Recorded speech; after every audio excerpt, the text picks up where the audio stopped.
Social media ഉപയോഗിക്കുന്നവർക്ക് Akhil NRD എന്ന് പറഞ്ഞ വ്യക്തിയെ അറിയാതിരിക്കാൻ വഴിയില്ല. മെർച്ചന്റ് നേവി എന്ന ജോലി ഉപേക്ഷിച്ചതിന് ശേഷം കോണ്ടന്റ് ക്രിയേഷനിലോട്ട് ഇറങ്ങിത്തിരിച്ച വ്യക്തിയാണ് അഖിൽ. ഈ അടുത്തിടെയായിരുന്നു അഖിലിന്റെ വിവാഹം കഴിഞ്ഞത്. വളരെയധികം ആഡംബരത്തോടു കൂടി തന്നെയാണ് വിവാഹം നടത്തിയത്. പക്ഷേ ഇന്ന് രാവിലെ മുതൽ അഖിൽ NRDയുടെ ഭാര്യയെക്കുറിച്ചുള്ള ഒരു വാർത്തയാണ് സമൂഹ മാധ്യമങ്ങളിൽ ഏറ്റവും കൂടുതൽ ചർച്ചയാവുന്നത്. ആദ്യം ഇത് ഫേസ്ബുക്കിലും പിന്നീട് ഇൻസ്റ്റാഗ്രാമിലൂടെയാണ് ഏറ്റവും കൂടുതൽ ആളുകൾ ഷെയർ ചെയ്യുന്നതും പോസ്റ്റ് ചെയ്യുന്നതും. അഖിൽ NRDയുടെ ഭാര്യ മറ്റൊരാളുടെ കൂടെ ഒളിച്ചോടി എന്നാണ് സമൂഹ മാധ്യമങ്ങൾ പ്രചരിപ്പിക്കുന്ന വാർത്ത. കണ്ടവരെല്ലാവരും ഈ ഒരു വാർത്ത സത്യമാവാതിരിക്കട്ടെ എന്നുള്ള കമന്റുകൾ മാത്രമാണ് പോസ്റ്റിന് താഴെ പ്രകടിപ്പിക്കുന്നത്. എന്നാൽ പോസ്റ്റിന് താഴെ ഒരുപാട് പേരാണ് ഈ ഒരു വാർത്ത സത്യമാണെന്ന് പറഞ്ഞുകൊണ്ട് രംഗത്ത് വരുന്നത്. അതായത് അഖിൽ NRDയുടെ ഭാര്യയായ മേഘ മറ്റൊരു ബസ് ഡ്രൈവറുമായി ഒളിച്ചോടിയെന്നും ഞങ്ങളുടെ വീടിനടുത്താണ്, അതുകൊണ്ടാണ് ഈ കാര്യങ്ങൾ ഞങ്ങൾക്ക് അറിയാവുന്നത്, ഇപ്പോൾ സോഷ്യൽ മീഡിയ വഴി പ്രചരിക്കുന്നതേ ഉള്ളൂ എന്നുകൊണ്ടാണ് നിങ്ങൾ അറിയാത്തത് എന്നുള്ള കമന്റുകളും സമൂഹ മാധ്യമങ്ങൾ നിറയുകയാണ്.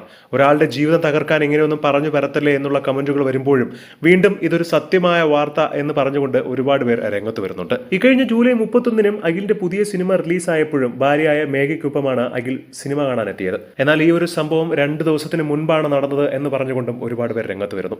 മാത്രമല്ല ഇതിനെക്കുറിച്ച് അഖിലോ മേഘയോ പ്രതികരിച്ചിട്ടുമില്ല. എന്നാൽ ഇരുവരും പരസ്പരം ഫോളോ ചെയ്തിരിക്കുകയാണ് ഇപ്പോഴും. മാത്രമല്ല അവർ പങ്കുവച്ച ഒരുമിച്ചുള്ള വീഡിയോകളും ചിത്രങ്ങളും ഇപ്പോഴും അവിടെ തന്നെയുണ്ട്. ഇവരുടെ ചിത്രങ്ങൾക്കും വീഡിയോയ്ക്കും താഴെ പോലും ഒരുപാട് പേർ ചേട്ടാ എന്തു പറ്റി എന്ന് ചോദിച്ചുകൊണ്ട് രംഗത്ത് വരികയാണ്.